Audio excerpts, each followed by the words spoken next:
Sith Lords could be a threat to his power when he returned to the known galaxy a century later. Ober's trip to Yavin 4 was a preemptive strike. To seal Naga Sagau's tomb and ensure the Emperor's only enemies when he returned would be the Jedi and the Republic. How unfortunate that we've only learned the terrible truth about Master Ober more than a century too late.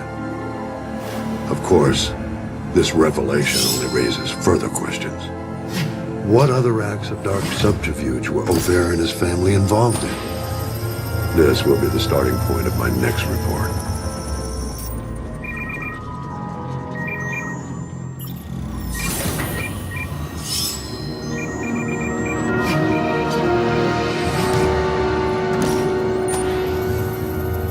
Sith infiltrators.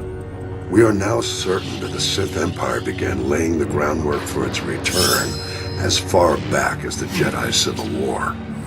In fact, it's clear that the origins of the Jedi Civil War itself were not as simple as we once believed.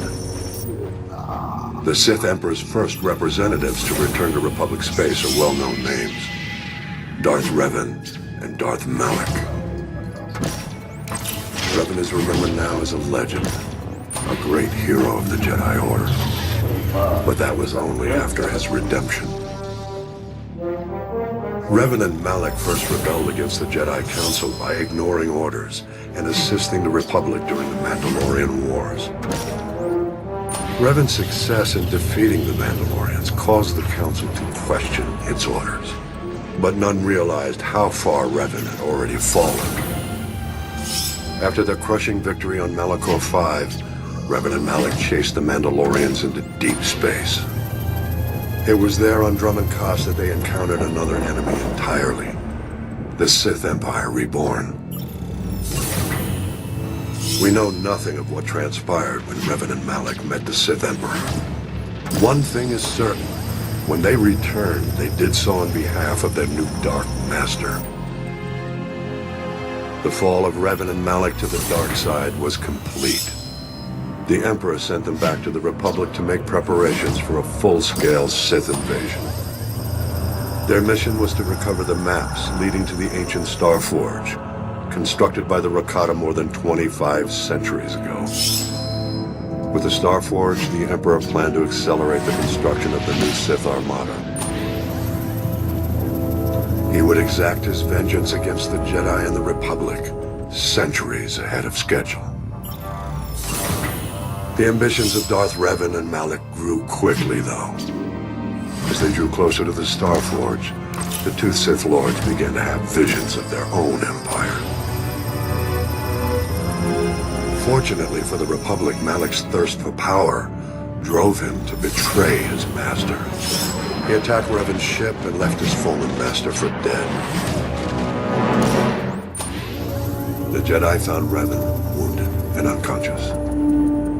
After much debate, the Council made a controversial decision to erase Revan's memory and retrain him as a Jedi. Working with Jedi Master Bastila Shan, Revan recovered his strength. He then rescued the Republic and defeated his former apprentice. The Jedi Civil War was over, the Star Forge destroyed, and Revan not only redeemed, but celebrated as a hero. Deep in Revan's lost memories, however, hid the knowledge of a lurking menace far greater than Darth Malak. Indeed, the Emperor's plan to accelerate his return was thwarted, but the construction of the Sith Armada continued. It would only be a matter of time.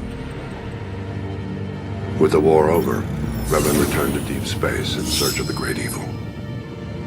What happened after that is unknown. Though Revan's ultimate fate remains a mystery, we have learned much about the events that preceded his fall. The Mandalorian Wars will be the subject of my next report. Leave me alone and your ship will run better.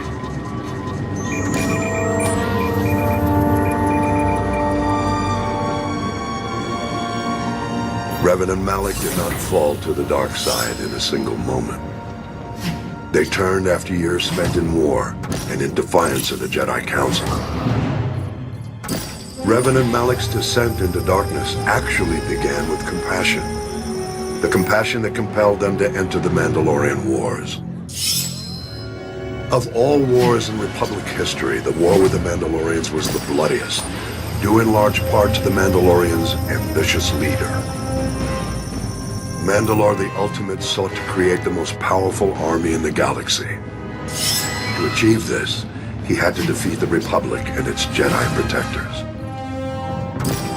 Calling together the Mandalorian clans and recruiting new warriors as Neo-Crusaders, Mandalore began conquering unaligned worlds in the Outer Rim.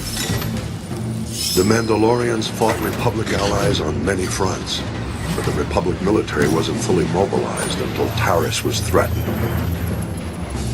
In the first series of battles, the Republic proved victorious.